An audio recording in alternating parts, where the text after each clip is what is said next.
Hello. In this video we're going to talk about I/O, advanced I/O, binary and serialization.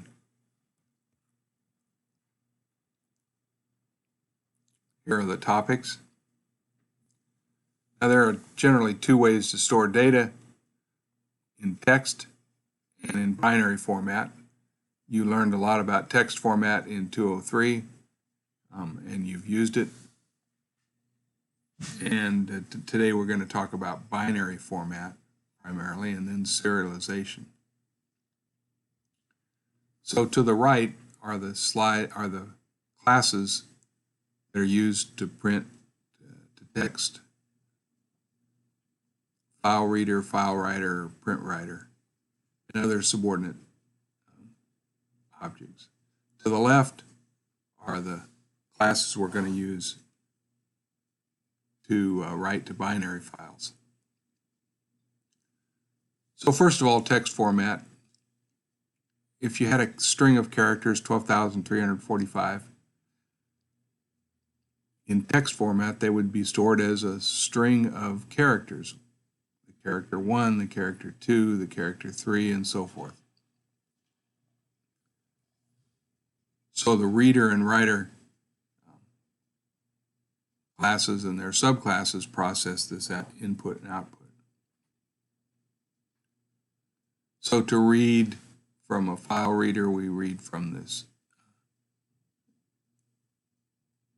We create a reader, which is a new file reader, and then we could create a scanner to read directly from the file. And some of these methods convert between bytes and characters.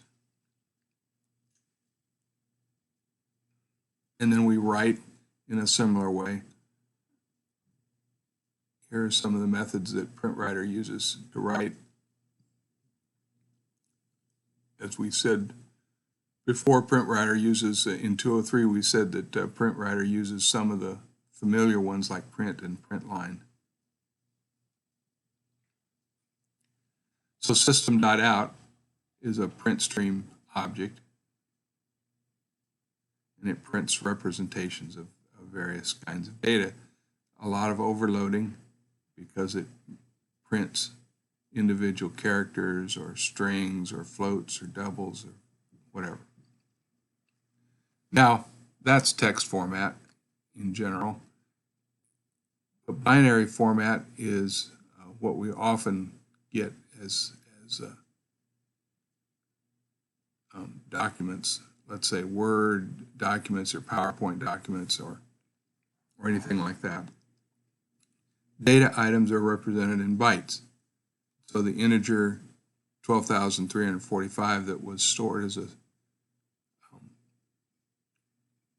4 bytes per character is instead stored as 4 individual bytes, cutting the storage space in half by 4.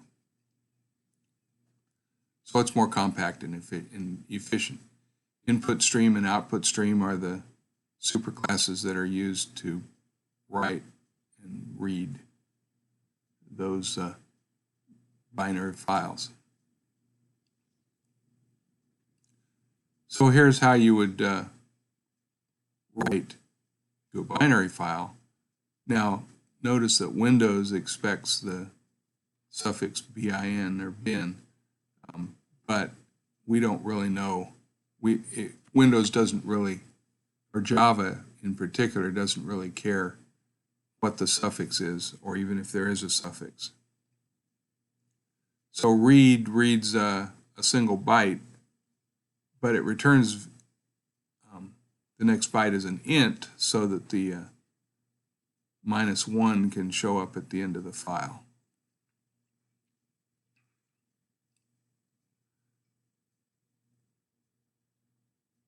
So this reads the next byte of data. To write, you can do this, file output stream.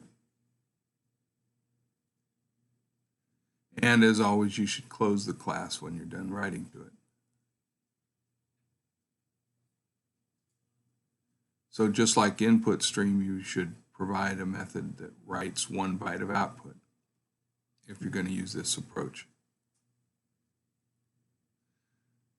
So here's an example. This is very similar, identical to the example you implemented in assignment 3 in 203, the Caesar cipher. And so the plain text and is encrypted, is shifted by 3, M is shifted by 3 to P, and I promise not to sing the alphabet song to do the rest of them. So here we are encrypting the binary data, and we could shift it very simply like this.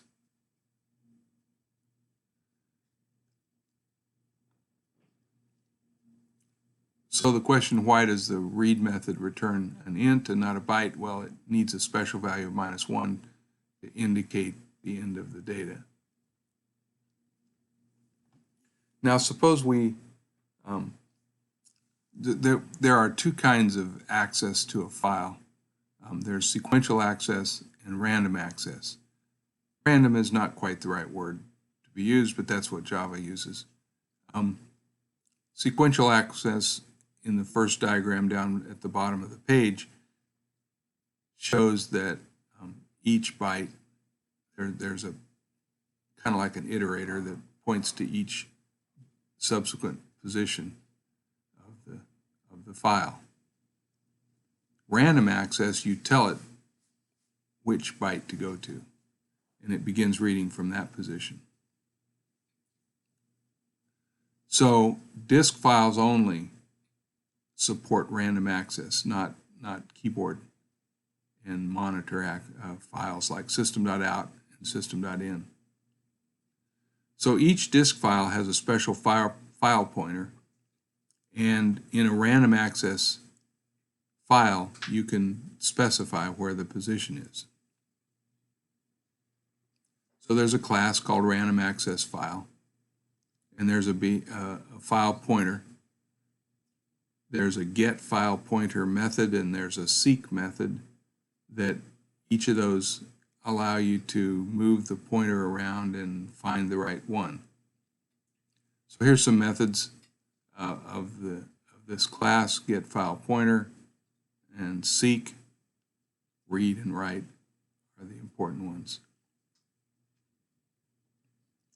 Now you can, if you're a Linux or Unix aficionado, you remember that R and RW and RWX are ways of specifying that a file is read or write accessible. So the same thing is true in Java. R is for read only, RW is for reading and writing. So if you move the file pointer to a specific byte, use F for a file called F, you move it to f.seek, if F is a random access file. And you can get the current pointer, and you can find out how many bytes there are in the file. Why would you want to do this? Well, let's use a random access file to store a set of bank accounts. This will help you understand why we want to use random access files. Suppose the data is stored as follows, with the account number and a balance, say, of $900, then another account number and a balance of 0. Suppose you decided to deposit $100, and so the bank just wrote out the new value, 1,000. 900 plus 100 is 1,000. But all of a sudden now I have, what is it, $10 million. I'm sure the bank would not like that. So a better way is to give a data set a specific fixed size that's sufficiently large to handle all the data. So every record has the same size, and it's easy with a random access file to skip to the correct record.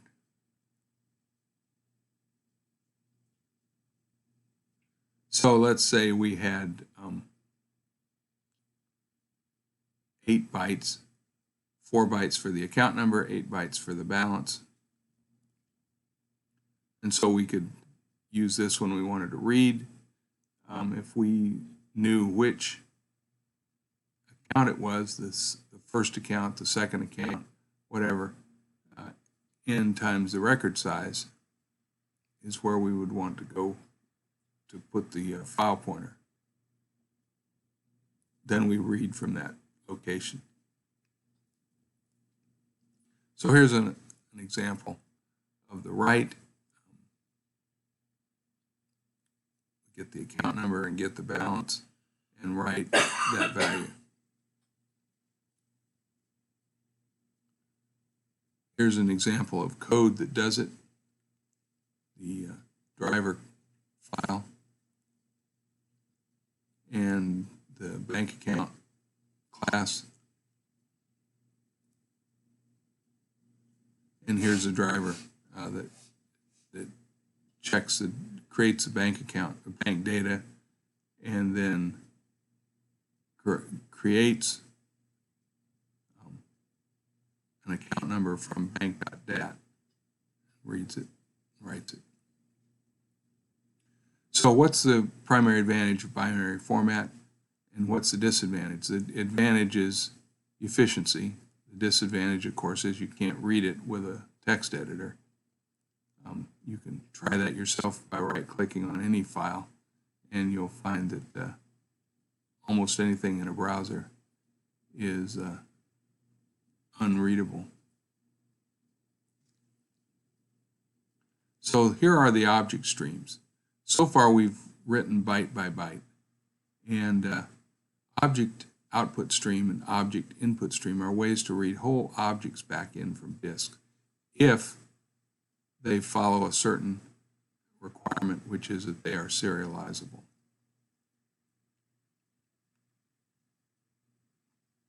So anything that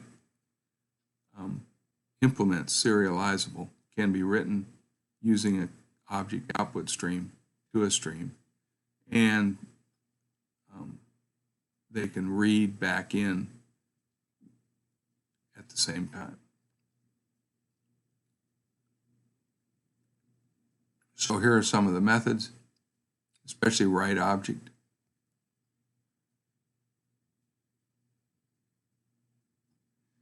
It returns an object method, so it has to be cast to the value that we know it should be.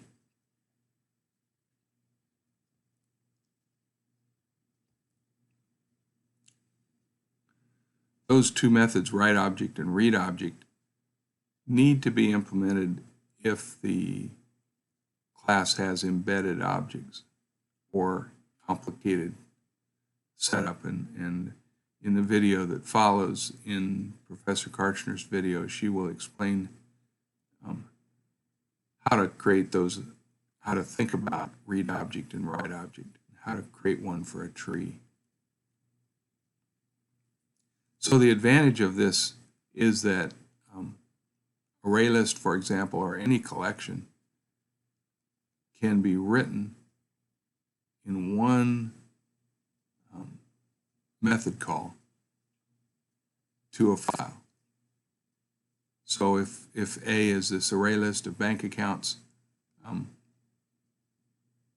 and we wanted to write that to a file called out, we would simply call write object. And to read it, we would simply call read object. That's because ArrayList implements serializable, as well as all of the collections class, of which ArrayList is one. So now I strongly recommend that you listen to Professor Karchner's video about serializable interfaces.